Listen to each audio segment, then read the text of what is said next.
watching out for you on air, online, on the go. This is 24-hour News 8. He kept bobbing up and out of the water, yelling for help.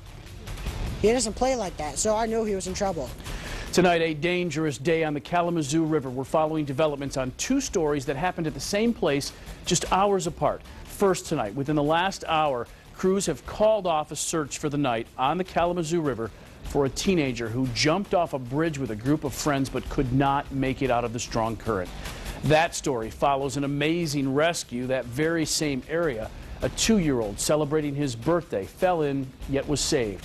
We have team coverage for you tonight. Kyle Underwood is monitoring river levels, and Crystal Hilliard and Ryan Takeo are in Comstock Township, where these stories continue to develop tonight. We'll begin with Crystal. Larry, we've learned in the past couple of moments that this 18-year-old that's missing is a father. His girlfriend is about 2 months pregnant. Now, his friends are out here looking for him. They said that they went downtown. They looked all along the riverbank, and they do believe he's out there somewhere. Emergency crews called off their search at about 9:30 as it started to get dark. Now, a lot of people, including us, heard someone screaming but didn't take it seriously. Then someone standing nearby asked his group of friends if he was serious, and they said yes. That's when they called 911. When emergency crews responded, they got into the water in airboats, jet skis, and motorboats. The teens told us that current was strong and the water was deep. Before this, we knew he wasn't a good swimmer, so back there when we jumped in, we told him not to go swimming because we knew he wouldn't be able to make it. At what point did you guys realize your friend was in trouble? When he got to the current and the current started pulling him under. And he tried to swim as fast as he could to get him go over there and get him. But he just kept on going faster and faster all the way down. When you get you're right in the middle, it's over for you because that current is going to take you down because I've been swimming on my whole life. I know about those currents. There were a group of men watching their sons play baseball here at the park. Now, they rescued a 2-year-old earlier, so they were feeling optimistic about the day.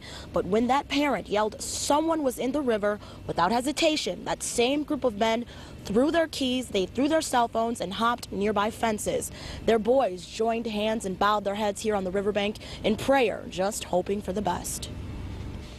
I was yelling for my coach, a grown-up or my coaches that I saw, and then they took off running over the fences trying to find him. Just run, see if we can find him, you know. I don't know.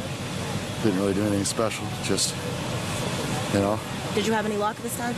No, haven't seen him. We don't know where he's at. I'd do it again. I mean, you know what I mean? It's not like you just got to do it, you know. Some people react and some people don't, you know. I was ready to go in the water. I ran, I handed him my cell phone, my keys, you know, and then by the time I got here, they couldn't see him. So then we did the fence jumping thing again. Now, officials out here tell us they'll continue their search at 8 o'clock in the morning.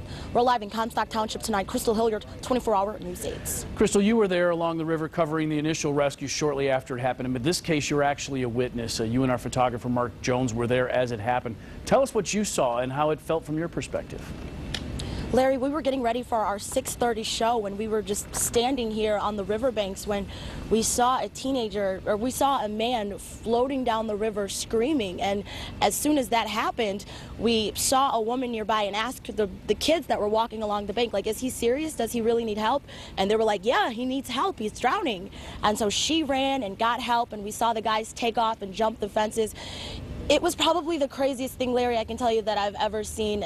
Normally we cover these stories, but we're never here in the middle of them. Normally we come in the aftermath, but today we were here for it. It was really hard to handle, but I think this day has really been difficult for everyone out here. Lots of emotions are running high for the family, for the people who tried to rescue him, and just everybody who's been down here at this park today. Larry? Crystal Hilliard reporting live tonight from Comstock Township. Now,